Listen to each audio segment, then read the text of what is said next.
Good afternoon. This is the program on constitutional government at Harvard University in the government department. Our speaker today is Nick Eberstadt. Nick Eberstadt is the Henry Wendt Chair, holds the Henry Wendt Chair of Political Economy at the American Enterprise Institute. He's an expert, and he's an expert in very important issues which are questions or topics which don't become issues because they're not much noted and not much discussed. But he's, especially, he studies demographics and economic development in America, but also in Korea, and as we'll see today, in Russia and in China. He's written a number of books: The Tyranny of Number, Poverty of the Poverty Rate, Russia's peacetime demographic crisis, Men Without Work. This is the most recent and most interesting, America's Invisible Crisis.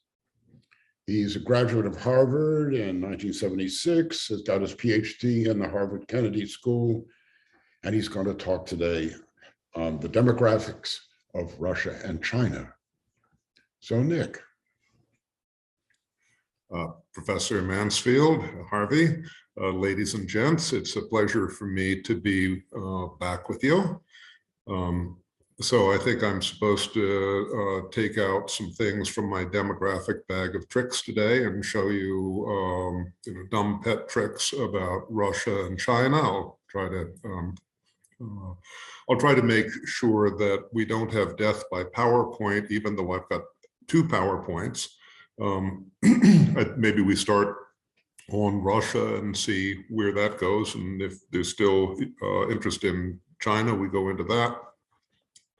So I think the phrase demography is destiny is often, perhaps mistakenly, attributed to Auguste Comte, the 19th century polymath.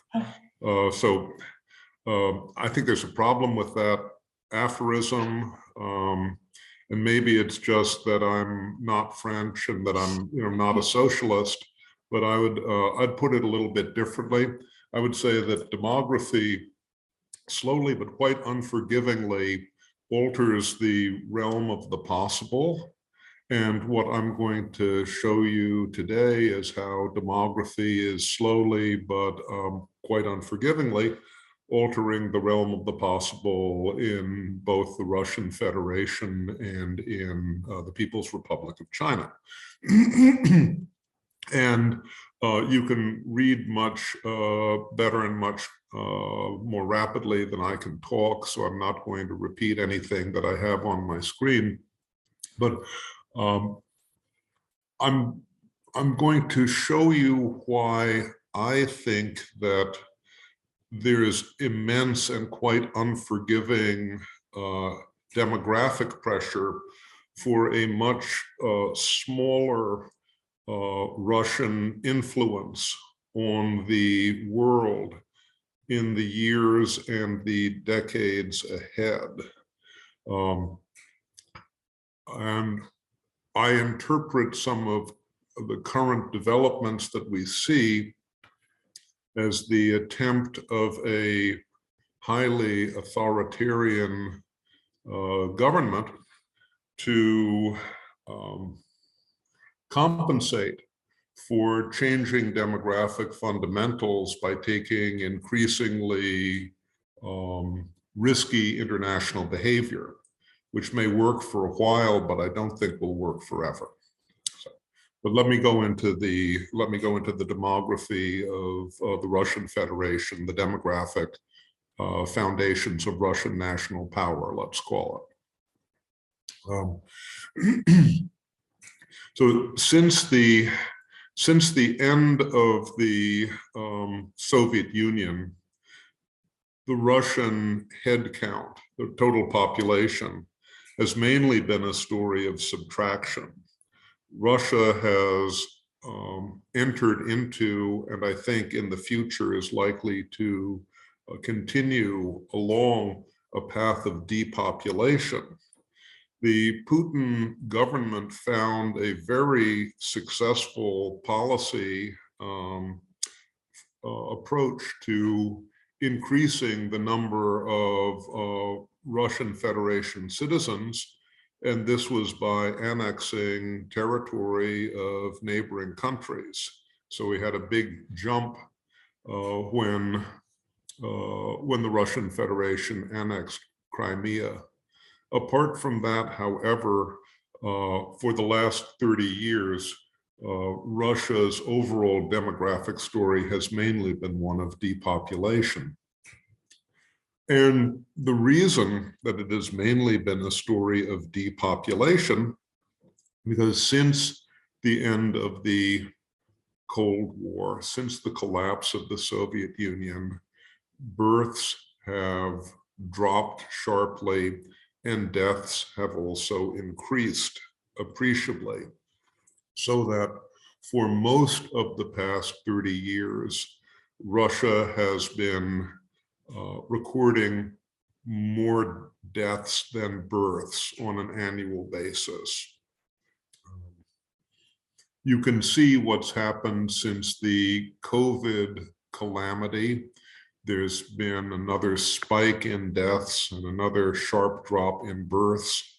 That in the Russian case, that's only really a kind of an accentuation of trends that we had seen in the past for more than a generation. And over the last 30 years, Russia has recorded almost 18 million more deaths than births. The only post-war country that tops Russia in this regard for any brief period of time would have been the People's Republic of China under Mao in the immediate aftermath of the catastrophic Great Leap Forward, the huge famine that attended that experiment. Over the last 30 years, for every 100 Russian births, there have been almost 140 Russian deaths. So for really 3 decades, the Russian Federation has been not just a net mortality society, but it's been a sharply net mortality society. The depopulation has only been mitigated by in-migration to a degree. So if we're going to talk about births, we kind of have to talk about family formation and families. In the post-war era, Western Europe has undergone a transformation that some European demographers referred to as a second demographic transition.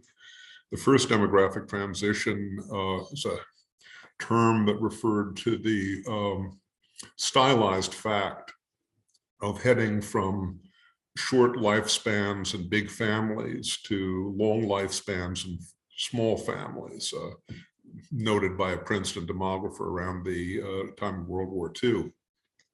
Second demographic transition is said to be the change in modernizing, westernizing societies towards a new family order. More contingent unions, serial monogamy, more divorce, more out of marriage births, more or less permanent sub-replacement fertility, largely driven by a change in values and an approach towards self-actualization and self-autonomy, you might say.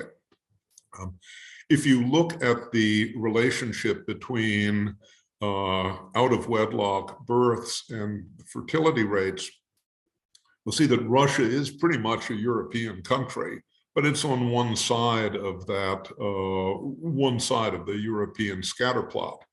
In general, in Europe today, interestingly enough, the higher the illegitimacy ratio, the higher the fertility level, because so many births are outside of traditional marriage.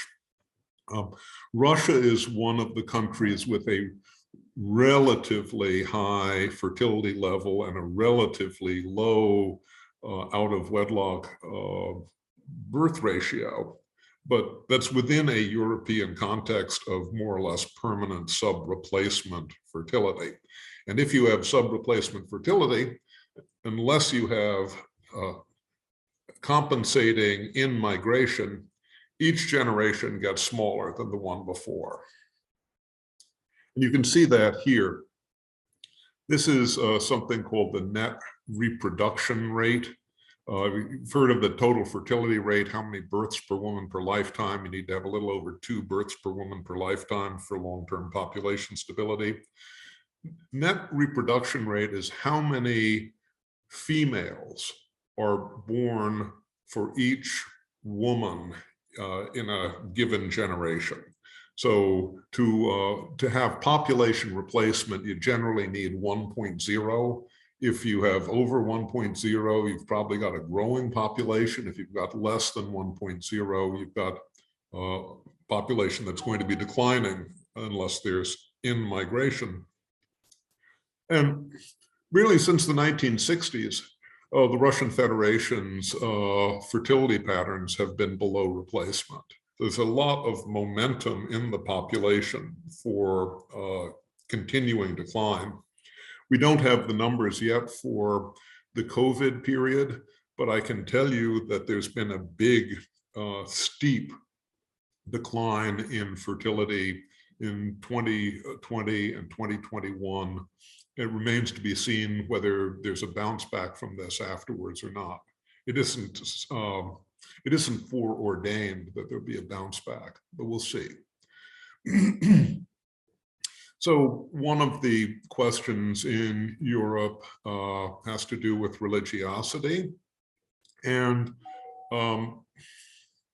counting people by adherence or faith is not as easy as you might think. I mean, in the United States, it's illegal for the Census Bureau to do that.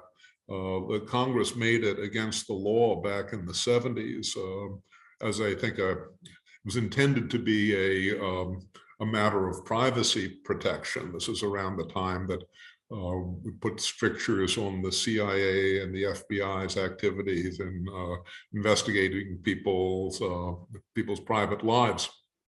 But it means that religion is not irrelevant to demography, and we're kind of flying blind in the United States, and we're flying blind in a lot of European countries, including including the Russian Federation, where they don't ask questions about religiosity. What they do ask about is ethnicity, and there are a number of ethnic groups that are, you might want to say, of traditional, historical, cultural Islamic origin. That doesn't tell you, you can add those up and you get a number kind of like what the Pew Research Center showed here, suggesting that Russia has a much higher proportion of so-called Muslims than other countries in Europe. But these are different. These are people who are historically rooted in what's now the Russian Federation territory. A number of them, maybe most of them, are of the sect of Islam that you might call the vodka drinking, pork eating sect of Islam. Not terribly religious, but in attempting to estimate religiosity, these are the sorts of numbers that one gets. But I want to get back to this whole question of the in effect secular nature or secularized nature of so many people in the Russian Federation who are referred to as Muslims. This is a chart for the year 2018. Unfortunately, I don't have anything much more up to date. showing fertility levels for the different regions or so-called oblasts of the Russian Federation.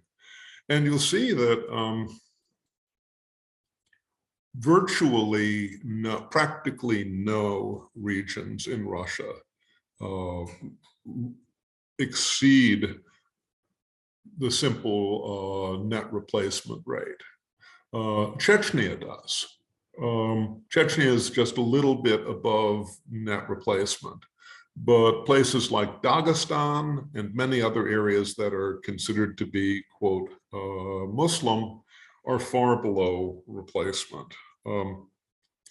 The, quote, Muslim population in Russia is regarded within Russia in domestic discussion as being highly fecund, as being breeders and so forth. But that's only in contrast to the rest of the Russian population, which is very far below replacement. The same way that Turks in Germany are referred to as being practically locusts. If they went into Kansas, the state of Kansas, they'd be indistinguishable from the Kansas population. So just to put the Muslim population bomb in perspective, it's fertility is relatively higher than for non-Muslims in the Russian Federation, but for the most part, also below replacement. There's a lot of population movement within the Russian Federation. And the two most important trends are the vacuuming up of people and wealth into Moscow. If you lived in Moscow and didn't get out of there, you didn't go out much or talk to people, you might think that Russia's population was booming, but that's because everything that isn't nailed down in the rest of the country is being taken there. But also there's another big trend, and that is the emptying out of the Russian Far East. The population of the Russian Far East was settled in large measure in the Soviet era through enforced migration and through the creation of towns and cities and enterprises that were highly subsidized and basically not economically viable without subsidies.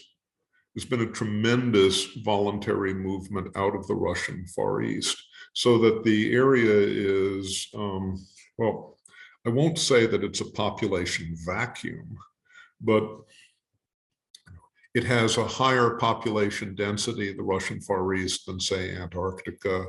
And I think it also has a higher population density than the Sahara Desert at the moment. It doesn't have a higher population density than Mongolia. And there's some very dense populations nearby, for example, in Northeast China. That doesn't necessarily mean that that an empty area attracts populations from abroad. The same trends that have led to a flight from the Russian Far East may lead to other populations to avoid it as well. But it's an enormous, basically empty area of Eurasia is the Russian Far East, and what happens to it is, I think, an unanswered question for the future. Here's something else I wanted to point out to you about migration. Even in shrinking societies like Japan, there's a tendency for urban areas to increase in size, for urban agglomeration. That's because urban centers are economic dynamos, they're growth poles. People are attracted to them, and there are all sorts of economic spillover effects from this. We had very different patterns in two depopulating societies, in Japan and in the Russian Federation. And part of what this chart shows, I think, is that human resources are being used in a more economically effective way in Japan than in the Russian Federation.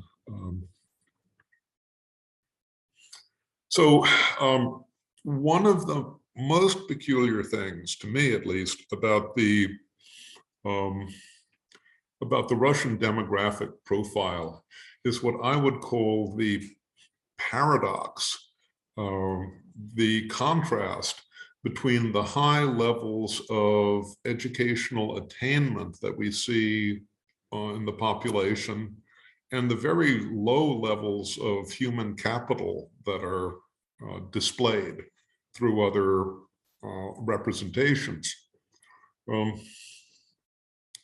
Russia has a system of matriculation that turns out a lot of people with higher degrees. And the overall level of mean years of schooling in Russia is pretty European.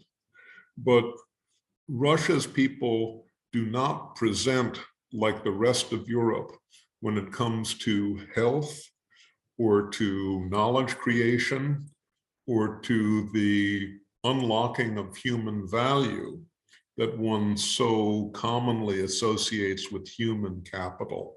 And I'll show you what I mean by that.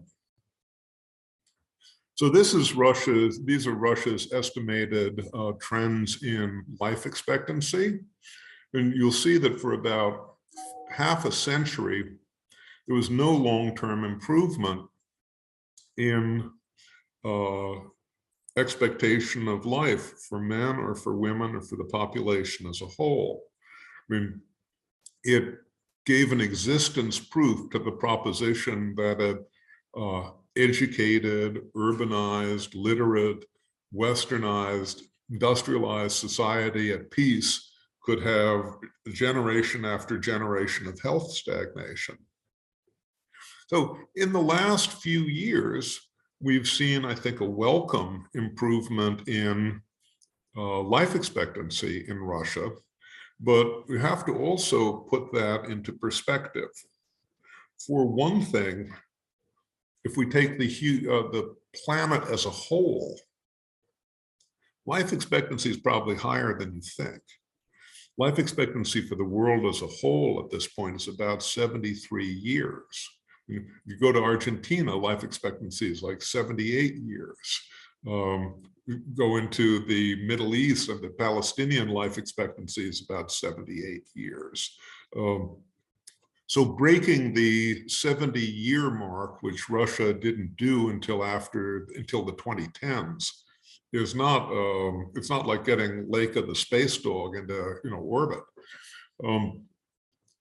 And the other thing which this chart doesn't show is what's happened since the COVID catastrophe. There's been a really calamitous drop in life expectancy, unfortunately, in Russia. Russian health statistics don't fully encompass accurately deaths from COVID. We've seen almost 1 million deaths from COVID in the United States. We've seen well over 1 million deaths from COVID in the Russian Federation. And as you know, it's a country with much less than half our population. I think this puts the health problem in Russia in kind of perspective. These are World Health Organization estimates of life expectancy at age 15. In other words, not the life expectancy at birth, which is affected by childhood survival trajectories, but more or less life expectancy of the working age population and the retirement population. The blue bars are the least developed countries as designated by the UN. The countries, these are, you might call, they're fragile states. They're highly impoverished locations with, very typically with humanitarian food or other crises. And remarkable thing here is that the life expectancy at age 15 for Russian males, for Russian men and youth, essentially indistinguishable from the country of Haiti. Okay, and so from a standpoint of health, adult health, Russia is very much a fourth world country, even after those improvements in life expectancy that I showed you a moment ago. So these other places, of course, have deaths, endemic deaths from communicable disease, malnutrition, other so-called diseases of poverty. Russia has pioneered new and very inventive methods of achieving premature mortality through other means, mainly through cardiovascular disease, through heart disease, which has reached levels never seen outside, seen in the West or in other parts of the world, and through external injuries, which include homicide, suicide, poisoning, falling down, hitting your head. A lot of this having to do with our friend Mr. Vodka, obviously. The male mortality profile in Russia is, is devastatingly bleak, but I wanted to make the point that the female mortality profile isn't immensely more positive. If you put women at age 15 on the same chart with the same least developed countries, you'd see that there'd be a place at the table for Russian women as well, unfortunately. Not squarely in the middle, but definitely at the same table.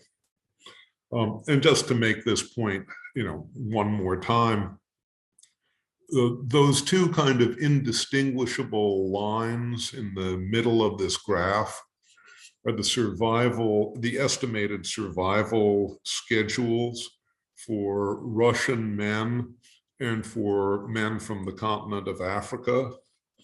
And the blue line is the estimated survival schedule for men from all of Europe. I haven't had the pleasure of frequent flyer trips to Russia in the last few years, but in the past, when I'd talk with people in the Russian Federation, I'd often get the lecture, you shouldn't think of Russia as Africa. I mean, they haven't seen this chart, obviously. So that's the health side of the human capital problem. Here's the knowledge production side. And admittedly, I'm using very blunt tools here because knowledge production is kind of hard to measure. But I'm using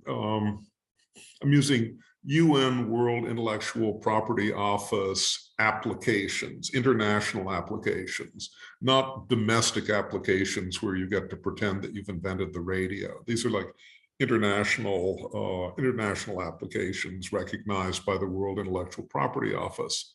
And so you can see here that Russia, which has maybe 4% of the world's college-educated population, 3% of the world's college-education population, has less than 0.5% of the world's applications. And it's a more than an order of magnitude smaller than the US. It's behind Belgium, which you'll have to take it on faith, or trust me, Belgium's got a smaller population than Russia. It's strikingly low. And if you want to do it another way, if you want to look at the proportion of people, at the ratio of international patent applications per college educated, let's call them persons, you see where Russia is on this map. Let me go back up here. You've got to remember that this axis on the left is a logarithmic axis. Each one of these lines signifies something that's 10-fold higher than the one before it. Russia comes in below South Africa, another brick, about the same as Brazil.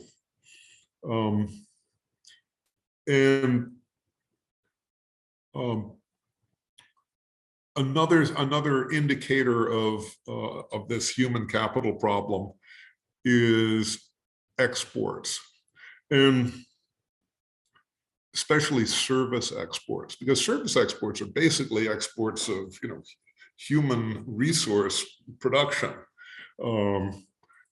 You can see how very poorly Russia fares at the moment. And anybody who knows Russians will know that this is not because Russia lacks talented people. There is something in the political economy of the situation in Russia that somehow is accounting for this health disaster that I described, and also the curiously low production of marketable, productive knowledge, and also this. And here also you can see what this looks like with regard to IT also. There's a remarkable human resource shortage on top of the headcount problems that I've described for you. And all of this means that Russia's not very good at producing wealth. I mean, you can see who Russia's peers are in private wealth as estimated by Credit Suisse. And you can see what some of the great powers are doing with regard to estimated private wealth. Just not in the same league. Those wealth numbers are obviously a little iffy. We don't measure wealth as well as we measure income around the world. It may be good that we don't measure wealth as well as we measure income, because if we measured it well, we'd probably be taxing it. But the discrepancy is really dramatic. And this also, I think, matters to great power ambitions, because the ability to sustain conflict for a long period of time probably is related to the wealth that a country can draw upon for sustained resource application and exertions. All right, so this is in the past, I was trained in the old days to refer to this as a population pyramid, but it doesn't look like a pyramid at all, does it? It's a population structure superimposing Russia's estimated 2020 male and female population by age, superimposing on that a projected 2050 population structure. I don't think I can go out much further than 2050, because after that you have to be guessing about how many babies the currently unborn are going to have. I mean, it's kind of like science fiction. There's no reliable way of doing that.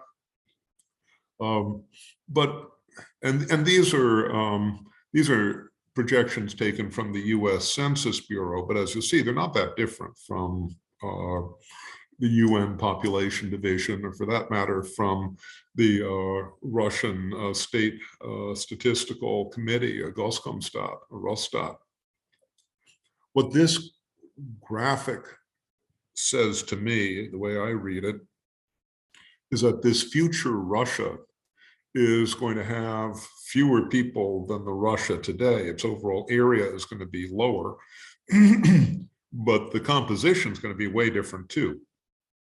There'll be a lot more people who are in their 60s, 70s, 80s, and even 90s.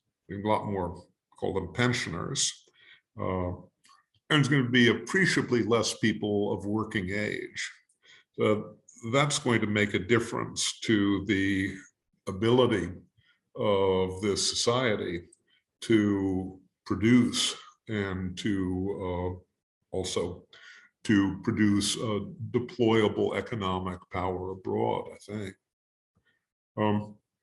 Just to show you that it wasn't just the evil Americans who were projecting a decline in Russia's population.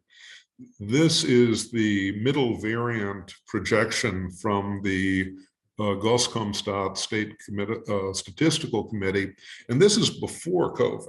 This is before what's gone on in the last 2 years. This is from early 2020. This latest projection came out.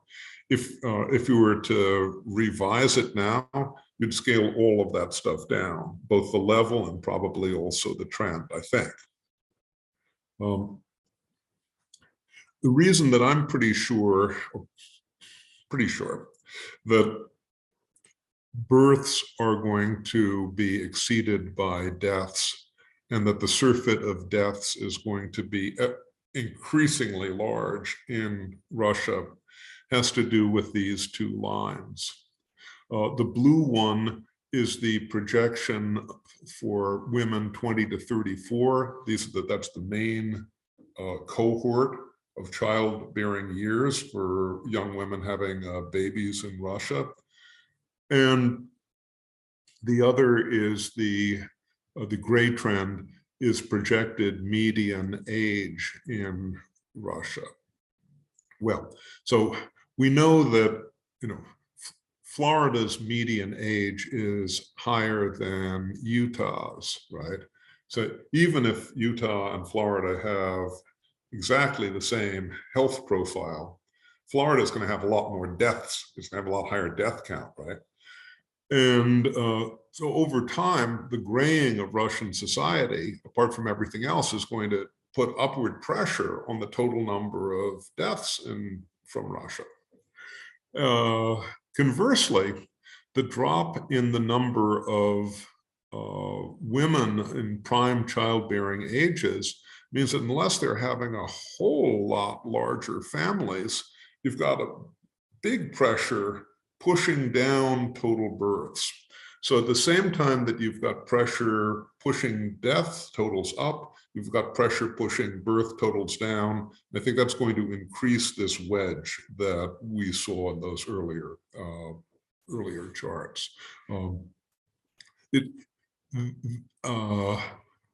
Finding a way to stabilize Russia's population and to forestall continuing and accelerating population decline is a really tough proposition.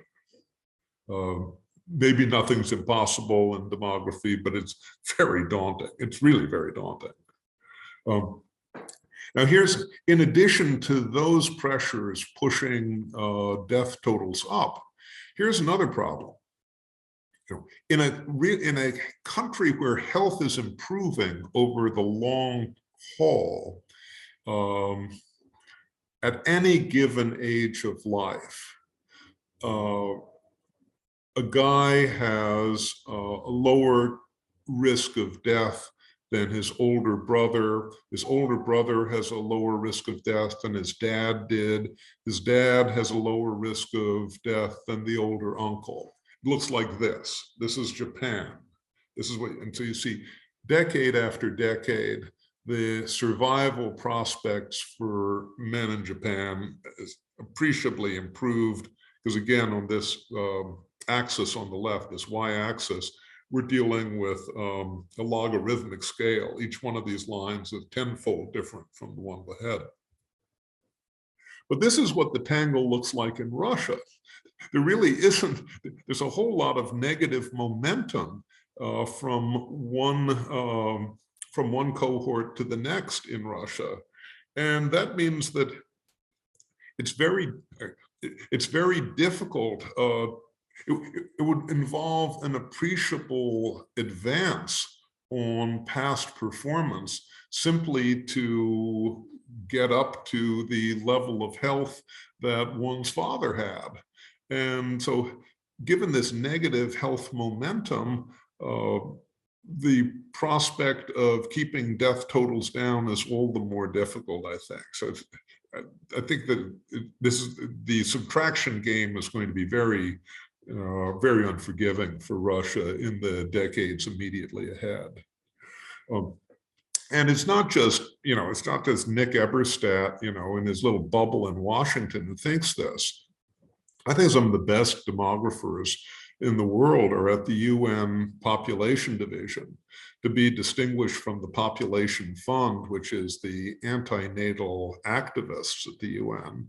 There's a bunch of, I think, very impressive, defiant nerds who work at the UN Population Division and just want to get the facts right, ma'am. For better or worse, their presumption is that life expectancy in the third world countries and in the Russian Federation in the decades immediately ahead are essentially indistinguishable, essentially identical. Russia presented like a first world country in the 60s in terms of life expectancy. It's frittered that entirely away over the past 2 generations. And for the next decade or so, at least, it's on a third world life expectancy trajectory, according to the impression of these, of this, I think, pretty good circle in New York. They may not be right, but it shows you what kind of like received wisdom is about this. And don't forget that the working age population, however you measure it, is basically set on irremediable decline in Russia over the next couple of decades. And we know that because the 64-year-olds in 2050 are 34-year-olds today. I mean, they're here, they're alive already. And from what you've seen already from previous slides, you know that the health and mortality of a 64-year-old in Russia is not the same as the health and mortality of a 64-year-old in the United States, much less one in Japan or in Netherlands. Dependent older population starts earlier in Russia than it does in other parts of the so-called developed world. I wouldn't say that Russia's running out of young soldier material, but you can see what the trends are looking like. And headcounts are important, but measuring educated population may be more important for competition, for international competition now. And you can see what's been happening with the directions for Russia. There's a health explosion and a education explosion going on all around the world right now. And Russia is not keeping up with that. And yeah, so how to put this? Let's put it this way. I mean, Russia is not, in terms of educated manpower, Russia's not in the same, league. It's off by an order of magnitude from China, the United States, India. It's more or less on track to be in with countries like Japan, Indonesia, Mexico, Germany. None of those are superpowers. I mean, there is plenty of room for a prosperous middle power Russia if it became a normal country, which its leadership doesn't seem to wish it to be at the moment. But that's a very different sort of, it's a different ecosystem from what you might call the countries that have a claim on superpower status. And what I think I've showed you, or at least the way I interpret the homework that I've showed you, is that Russia is on course to be, to have less human potential and less economic influence based on human resources in the decades ahead than it has even today. I play with North Korea a lot. I've got a kind of a sick fascination with that place. And so I can tell you that a country with a gross domestic product of approximately 0 can make a lot of trouble in the world if it makes it its business to be a absolutely revisionist confrontational state. But the current approach of increasingly risky international behavior for the Russian Federation doesn't seem to me to be one that can be sustained forever. The end of that game may be pretty unpleasant, and the end state, I think, is towards a population that has less influence in the world than the Russian project has right now. So I can stop now, or I can, and we can talk about this, or I can go on and show you some homework about China, or do it however you guys want. Thank you very much. Thank you. Thank you, Nick. How about we take some questions now, and then if people express an interest in their questions to learn some more about China, then we'll move there. Sure. But we have 2 participants raising their hands. Can we stop the screen sharing for a moment and go back to a bigger screen, and I can see people better. Let's see, can I? But I can call on. Well, let's see. Do we turn this? Paul was the first. Paul Peterson. You can unmute yourself and ask your question.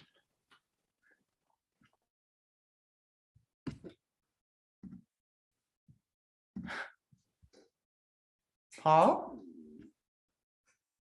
I can't hear. Me neither. Paul Peterson? Yeah, now he's unmuted. Paul, you can ask your question. I can't hear him either. I don't know what's going on. Let's see, let me get the different view, then we can see people in the gallery. What's going on with Paul? Paul, we can't hear you.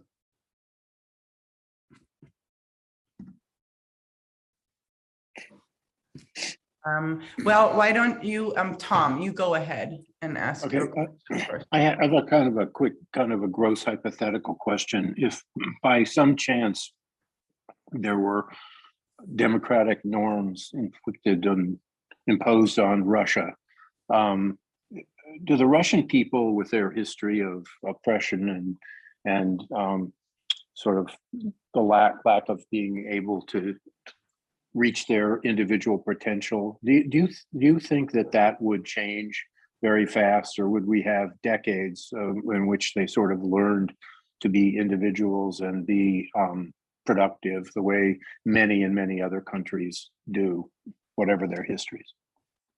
Oh, that's a really hard one. I mean, the easy way out of answering that is to say that if there were a more business-friendly economic environment in Russia, the place would be a whole lot more wealthy, because they'd be able to unlock the value of human resources that they have in this big pool of highly educated people, especially young people. I mean, actually, I just wrote a little something today saying that I think it would be a great coup for the Western societies if we were to invite a couple of million of their highly trained young men and women to the West at this juncture, because they're not able to flourish in a kleptocracy, in a criminal petrostate, but with rules and norms and laws and procedures more like what we're familiar with it. And when they came to the West, I think they do very well. What's not clear to me is what would happen in the long term with the health part of the equation. Because if you look a little bit more in depth at those awful grim charts I showed you, you'd see a stratified situation that looks a little, again, I'm not supposed to say that Russia looks like Africa, but it looks a little bit like the Republic of South Africa. So people who are highly educated have survival trends that look maybe like Europe, maybe like prosperous Latin America. People who have kind of middling education look more like kind of middle income countries in the World Bank's designation. And then people with lower education, there are, some of them too, have these really grim survival trends that look kind of like some of the sad things we've seen in Africa over the recent decades. Now, Russia underperforms in health in the seemingly inexplicable way, because if you take a look at kind of like the Framingham study sort of stuff, they shouldn't be dying the way that they're doing. They're dying at about 2 or 4 times as high as their risk factors would suggest. And so I don't think that anybody really has been conclusive about what's in their special secret death sauce there. But maybe it is possible that with a different sort of political or social environment, that Russia's health situation would come up more towards what we'd expect in a normal country. I mean, how you ground that in Russian soil, the normal country norms, I mean, I don't have a clue as to what to tell you about that, I'm afraid. Could you maybe say a few words about, I read that the economic decline in Russia after 91, 92 was about 40%, and the poverty rate rose dramatically. Is this correct? And is that related to these things? Well, I've read the same stuff. If we believe that the CIA did a super good job of describing the Soviet economy before 91, then those trend lines, are unassailable. I wouldn't say that the CIA should go to the head of the class for their, big social science effort from like 1950 to 91. I think they way overestimated the Soviet economic performance and way underestimated the military burden, the way it looks to me. It's clear that there was a collapse of state enterprises. I mean, some of those things I think were kind of like these beautiful Soviet factories that take in more resources than they generate. So they're just kind of like, net value vacuum cleaners out of society. But it's definitely the case that there was a terrible shock with the end of the Soviet system. And a lot of people didn't cope well at all, and death rates, which were already pretty grim, went up even more. But I say that by way of background because I think that, as you'll know, the Eastern German comparison is relevant here. I mean, in Eastern Germany, the Bundesrepublik shot this fire hose of Deutschmarks at the new federal states, and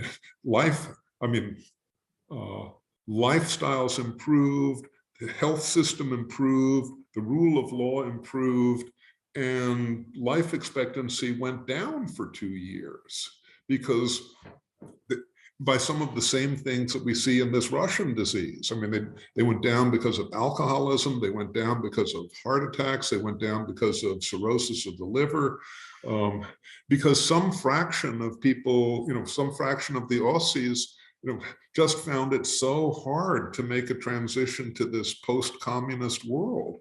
And nowadays, of course, the new states in Germany have a higher life expectancy than the United States. I never thought I'd live that long to see East Germany's health better than USA health, but here we are. But that transition has not occurred in Russian Federation.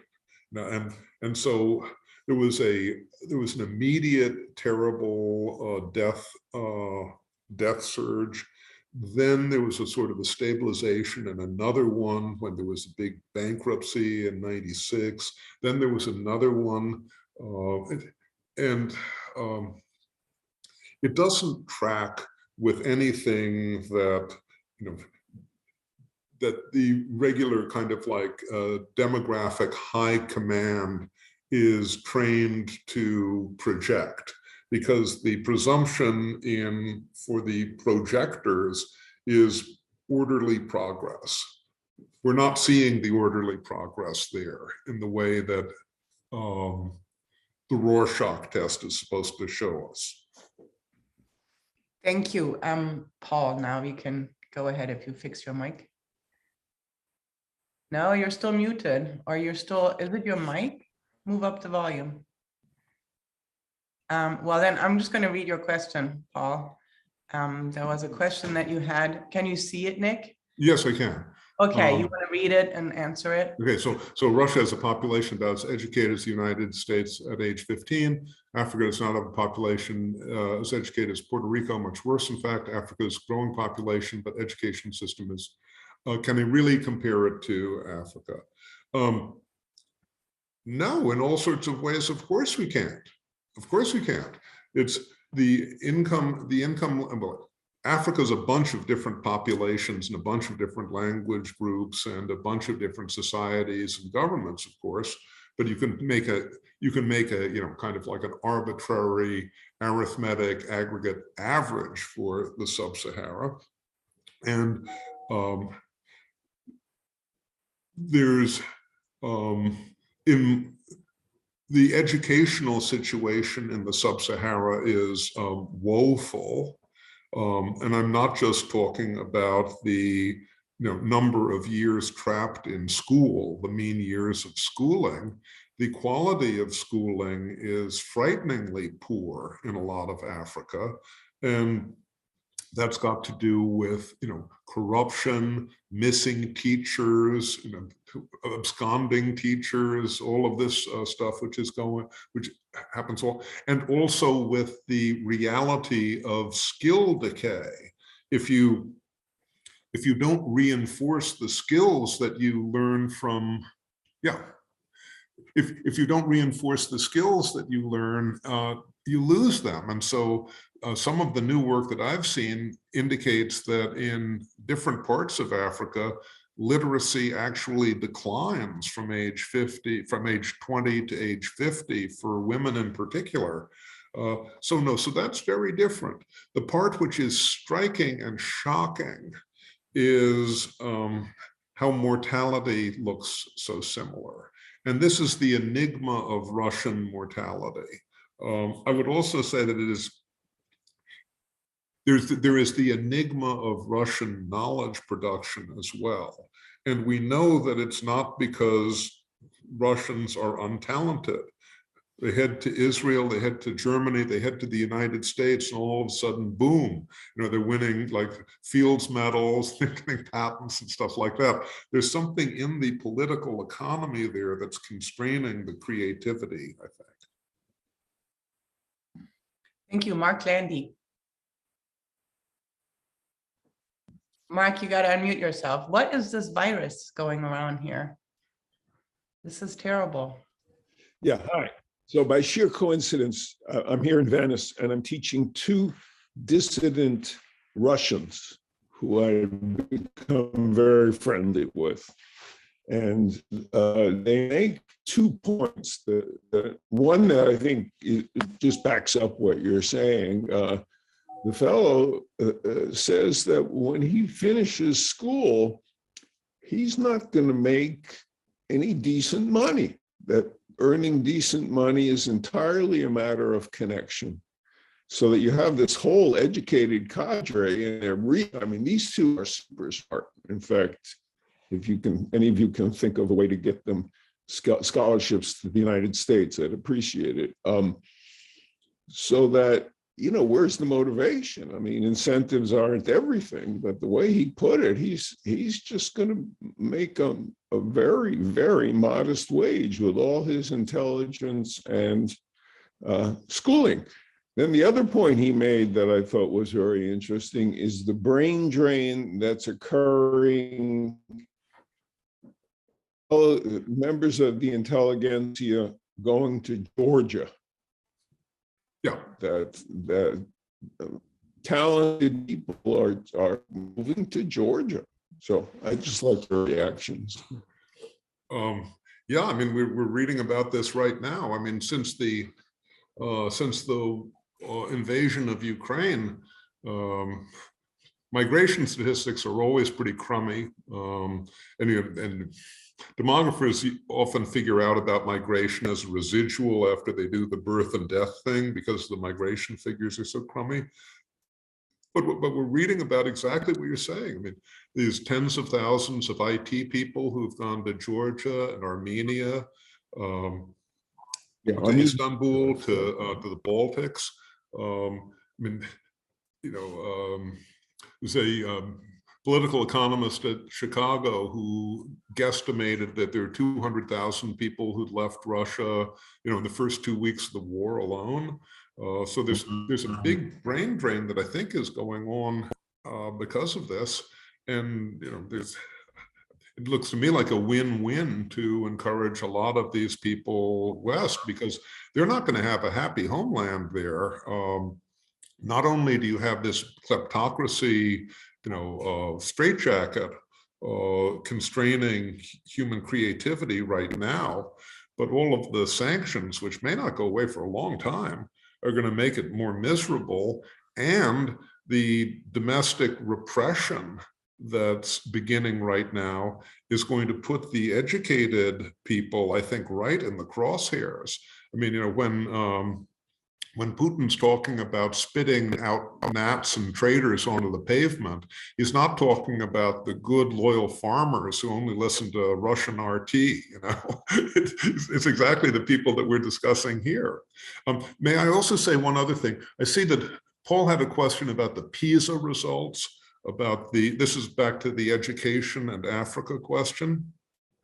So there's this thing called PISA, which is an international standardized testing wave that tried to do standardized tests of academic achievement for 15-year-olds all around the world.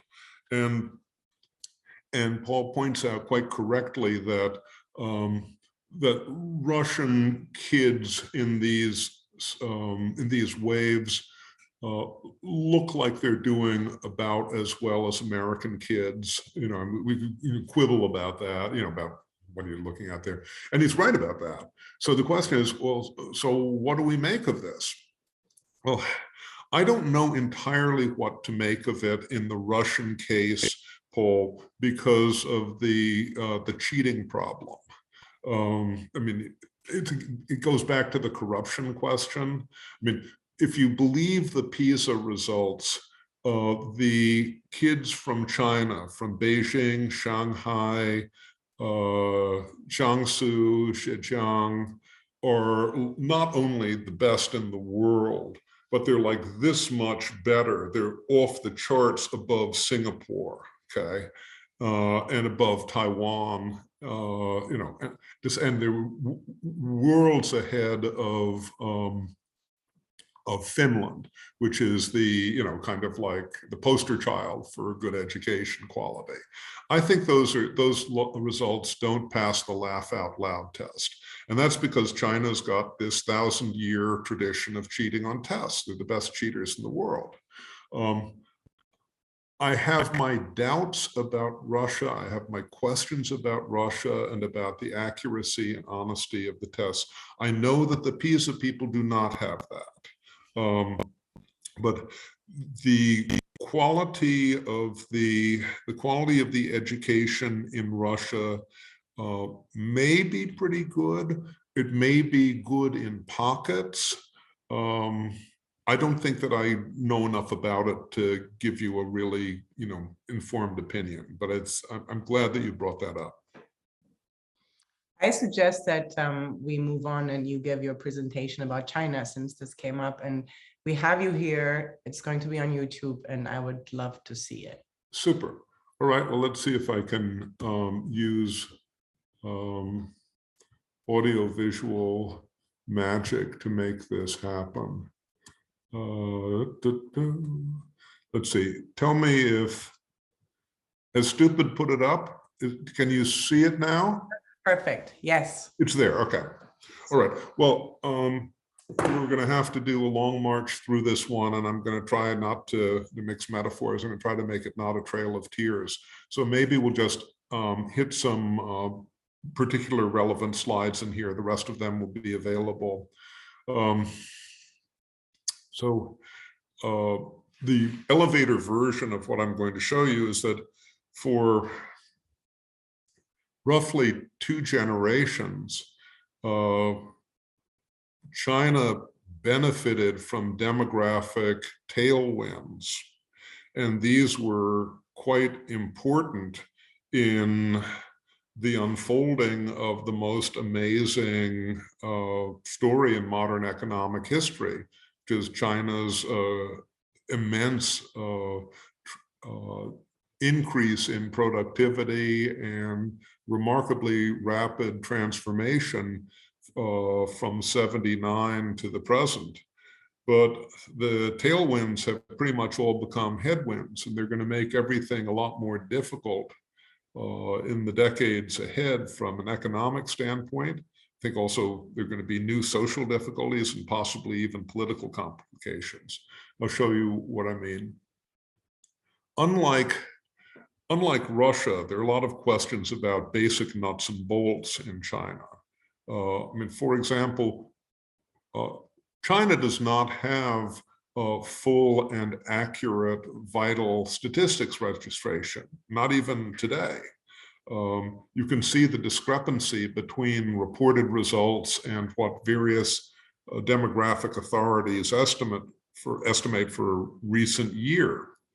And I'll skip this stuff, and just to put a point on it, if you look at the demographic authorities, they were all not just the U.S. Census Bureau, but all of them were presuming that there'd be about 4 million more deaths than births last year in China. Chinese government early this year reported that there were about 400-some thousand more deaths than births. China's a big country, but that's a gap of 4 million. And it gives you a sense of some of the uncertainties we're dealing with. I think we know the big picture, but bear this in mind because there are some uncertainties here. I think it's the Chinese phrase is a picture worth 1,000 words. This would be the main graphic, the main picture I would want to show you about China and its future. And these again come from US Census Bureau projections, but it's not so different if you look at the United Nations Population Division, or for that matter, at China's own national projections from its Statistics Bureau. The China of the future is smaller than the China of today in these projections in terms of its total area, and its composition is way different. This future China has a much, much larger, older population, and it has a much, much smaller population of working age people and young people. If you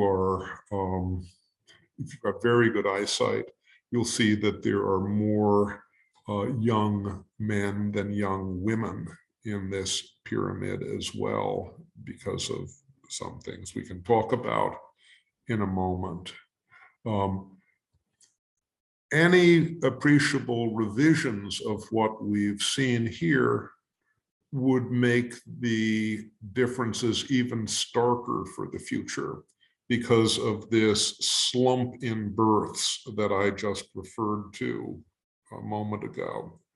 The birth trends have been plummeting since the end of the coercive one-child policy, very much to the surprise and shock of demographers and to the horror of population planners in China. So the new trajectory would be for an even smaller working age population and youth population, perhaps, but equally large population of pensioners and seniors. So China's working age population peaked about 8 years ago and is on a trajectory of decline for as far as demographers' eye can see into the future. Demographic economists talk about a demographic dividend, which is what happens in the first generation after birth trend, fertility trends decline. It happens as the proportion of total population of working age increases in a once-only manner. And in this theory, that makes for more savings, which in this theory makes for more investment, which in this theory makes for more growth all around. It doesn't always work that way. Asia and Latin America had the same changes in demographic profiles, and one had a boom and one didn't. Demographic dividends don't always get cashed. But you can see that China's so-called demographic dividend is already well in the rearview mirror, and the future for the proportion of working age population to total is a line heading downward. This is a neat study that I thought was done by a guy called Ben Jones a few years ago. He looked at the curve for the ages at which people won the Nobel Prizes. He left out, for some reason, literature and peace. I think that was okay to leave those ones out. And he looked at economics, medicine, physics, all the rest. It comported very closely to this kind of almost a bell-shaped curve, with most of the achievements being registered for people between the ages of 30 and 45. This isn't historical determinism, but it's kind of interesting. And you can see that both the total number and also the proportion of people in that age group has been shrinking in China for some time after rising. And the number of young blood, the head count total for young people in society moving into who will be the new labor force of the future, is coming down very sharply. The ratio of people who are in the age group that's just about to retire, let's say, to those who are just coming into the workforce is changing very strongly. And this means China's got an increasingly upside down labor force pyramid, an increasingly gray workforce, which has got it may have some positive aspects to it, but among other things, it means that training isn't percolating up as fast as you might wish if you were a planner. And there's not a lot of room for bringing people off of the sidelines and into the labor force when you look at the labor force participation rates in China versus Japan or other countries. It's pretty, there's pretty high rates of participation already, so there's not a lot of extra wiggle room there. Education can help in this situation. You can increase the productivity level of an aging, declining population with more skills in education, of course. But China's overall education level is still pretty modest and is likely to be pretty modest for the decades immediately ahead, despite the big increases in schooling underway. There is a population explosion in China today, and that is of people 65 years of age and older. These are people who were born before, before the one-child program for the most part. The 65 plus population is still growing at over 3% a year. It means it's doubling every 22 years, 23 years, something like that. And China's 65 plus share of population is China has reached the 65 plus level at a much lower income level than South Korea or Japan, or Taiwan, even Brazil. And when you have a aging population on a low income level, it's not much fun. It kind of reduces your options in a lot of ways. The situation's even more stark in the countryside. And this raises the question of who's going to take care of China's exploding seniors population. I mean, by the age, by age 60, China's population was relying upon, they're relying upon non-earned income up to the 50% level. Half of the income that Chinese 60-year-olds were getting in 2010 was not from their own earnings. By the time they're 70 years old, they're only, their consumption is only a fourth paid for by their own earnings. Who's going to take care of this enormous population? The social welfare state is still rather rudimentary. I'll show you this one. I'm mindful of time.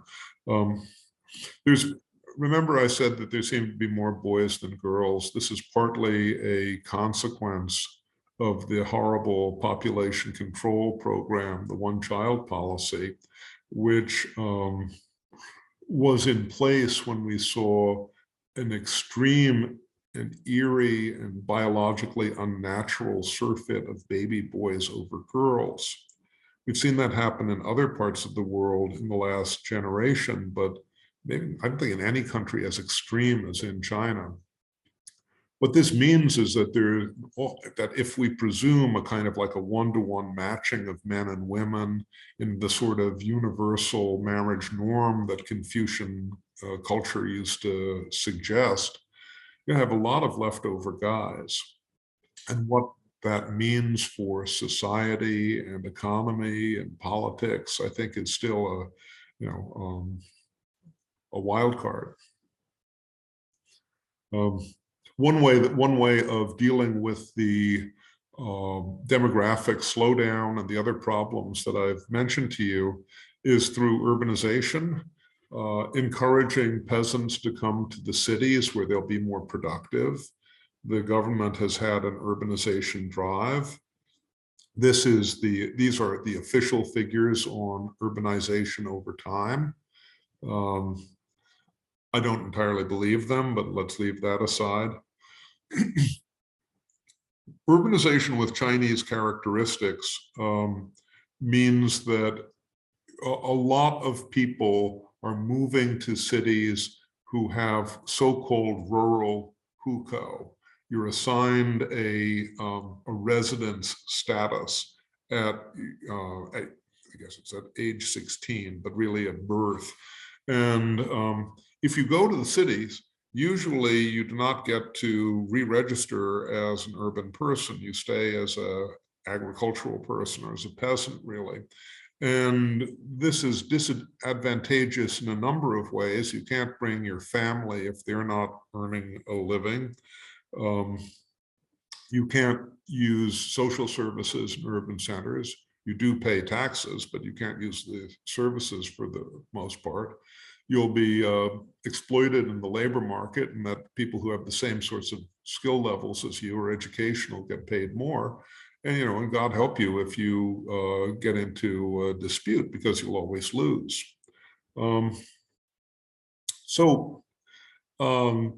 This means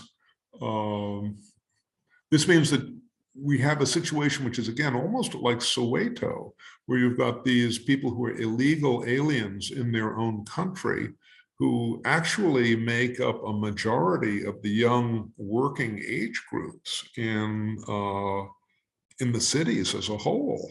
And these, remember, these are data from 2010. We're looking in the rear view mirror. The situation would be even more extreme now. And how is this going to play out, again, in terms of politics and economics? I have one more point to make, and that's about family. And I'm not going to inflict these charts on you in the next couple of minutes, because I don't really think we have time. China, like other countries, does not collect statistics on how many nieces and cousins there are. Collects statistics on how many young women and households there are, or young men and households, because since the beginning of empires, population numbers have been used for military mobilization and for taxation. But family structure is very important as well. And if we were to look at family structure in China, you can kind of do that by trying to project or simulate what has happened on the basis of existing numbers. We'd see that there was a boom in family under and after Mao, and during this period of great economic growth. Part of what I think has lifted up China so very rapidly has been a sort of a social capital explosion, or a deepening of the family networks upon which East Asia has depended so highly. But we've reached the top of that roller coaster, and we're heading down now really fast over the next couple of decades, down to a much lower level than even existed in traditional times. I think this is going to have big effects on society and on economic performance, and maybe even on politics and international security. I mean, remember that the Chinese military of the future is going to be comprised, if it is randomly selected from the population, very, very largely of only child men, of single child men. And casualties mean an end to the family lineage, which has got a certain sort of metaphysical horror in, I think, Confucian context that may even be greater than the tragedy that we would experience from loss of a loved one in that situation.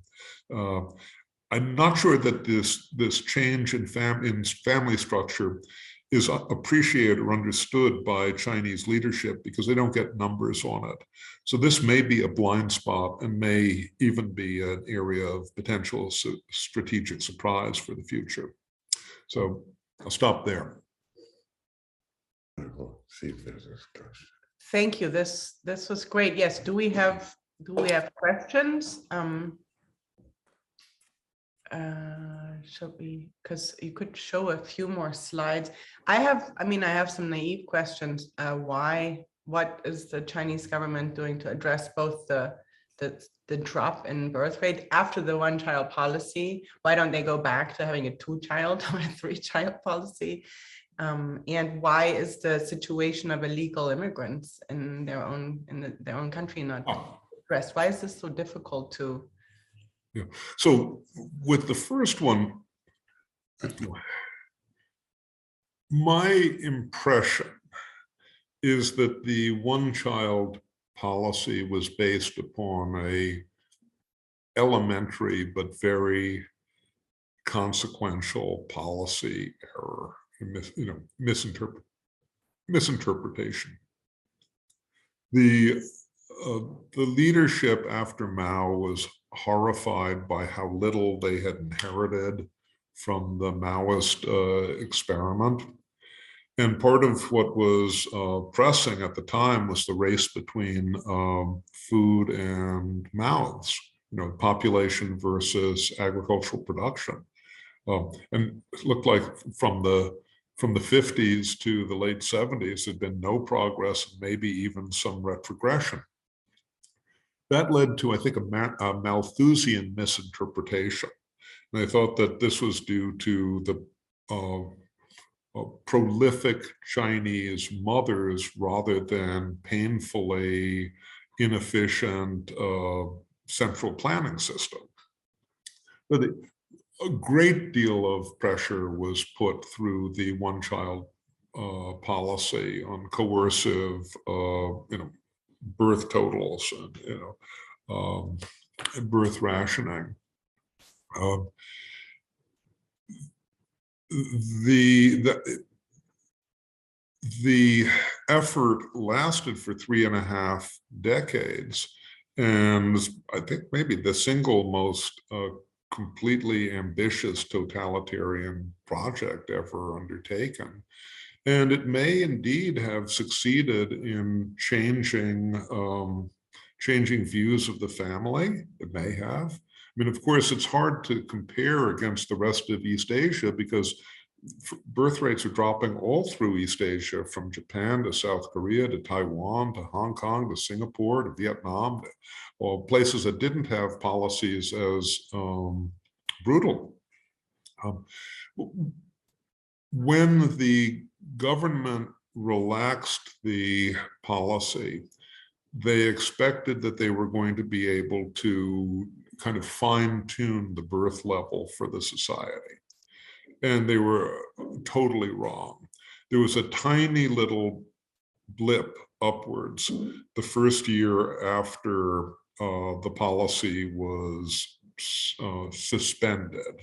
They never gave up the claim to being able to determine how many children should be had by families. They reserved that as a matter of state, as they said. The tiny little blip upward, and since 2016, the reported birth totals have dropped by about 40%, 40%. And so this way predated COVID.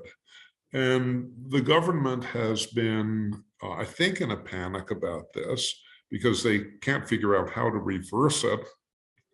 They've started to talk about a 2-child norm and a 3-child norm. But I mean, it's easy to force people not to have babies with bayonets and police state power, I guess. It's ugly, but it's easy. How do you use police state power to force people to have babies? That's a little bit more complicated. Now, the Chinese government has been working with all sorts of neat forms of new totalitarianism.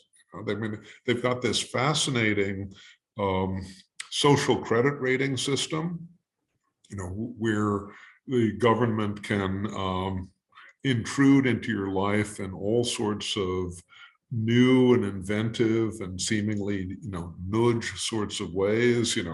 Oh, I'm sorry, Mr. Wong, you can't fly on planes anymore. You don't have any children. Oh, I'm sorry, Miss Lee. We'd love to sell you an apartment, but you're not married. And all sorts of different new approaches to persuasion and coercion that we've never seen before. Maybe these will have some effect. I don't think we haven't seen it yet, but maybe it'll have some effect. With the hukou system, the household registration system. I mean, this goes back a long way in Asia, and most countries that are part of the Chinese civilization tradition have variants of this household registration system. But in none of them, except perhaps for North Korea, has it been weaponized the way that we see in China. And for a long time, or not a long time, but for a consequential time, in the 1950s and in the Great Leap Forward and the aftermath, the hukou system prevented peasants from flooding into the cities, where people were getting food. So they just died en masse in the countryside without destabilizing the cities. The government started to allow people to migrate despite their hukou, despite their rural registration papers, really in the 1990s as part of the move towards economic transformation. The cities needed workers, but the government didn't want to have people flooding the cities and possibly being sources of unrest or instability. So for example, during the crash of 08, 09, police rounded up and sent home a couple of tens of millions of people who were out of work with the slump that came there. They eventually went back to cities and back to jobs. Government has reason to keep, got control reasons for keeping this in place, even though there's been talk for 20 years of reform, even more than 20 years of reforming this system. It just hasn't really been reformed. One of the reasons it hasn't been reformed is financial. The rural migrants who are working in urban areas are a cash cow for public finance in municipalities. They pay taxes. They're not allowed to get services. There's the municipalities complain to the central government that they'd be swamped with service demand. They'd go bankrupt if they had to provide for all of these people who are paying taxes but not getting services. It would actually be, I think, a pretty simple matter for fiscal consolidation for the central state to make this financial problem go away. But for whatever reason, the government hasn't done that yet. And despite years and years of talking about it, there is still, according to the latest report earlier this year from the statistical communique from China, there are almost 400 million floating population in China, and most of them are, in effect, illegal aliens in their own country. Well, This is fascinating. that's all wonderful. Yes, it's really been fascinating, Nick. We have to have you back on China too. This is fantastic. Yeah. Nick, can you recommend some more recent books for people to read on, I guess, on China? Books that supply a background, but also some of this kind of analysis that you, or articles, maybe articles. Well, I mean, there's, on this little kind of like pointy-headed stuff, I did a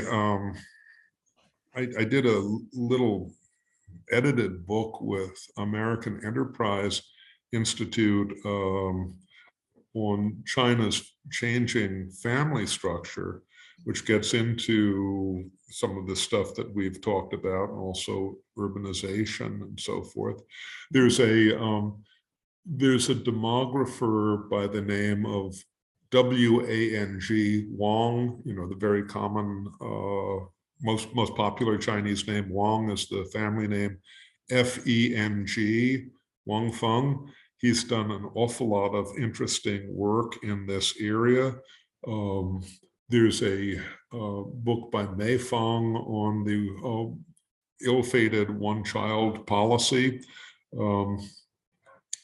I mean, in a way, the most interesting stuff about Chinese demography, I think, is being written by Chinese science fiction writers, because because the science fiction writers, won't get censored when they're writing about their own society. They just have to pretend it's about a planet far away, in a time that's never occurred. And I think that, I don't know, if you wanted to get a sense of some of this stuff, that I find the most riveting one would be like the three-body problem by Liu Cixin, which is it's a big doorstop of a trilogy. It's probably like 2,000 pages long, but I found it more informative about what Chinese society and family and so forth might be like than the regular old social science stuff that I've read. That's amazing. Thank you. Great. Thank you tip. so much, Nick. This is it's really very fascinating what you've done, your unforgiving fact policy. And you expose these two authoritarian states who are utterly unable to control their populations. That is really remarkable. Well, thank you for inviting me. It's a lot of fun for me.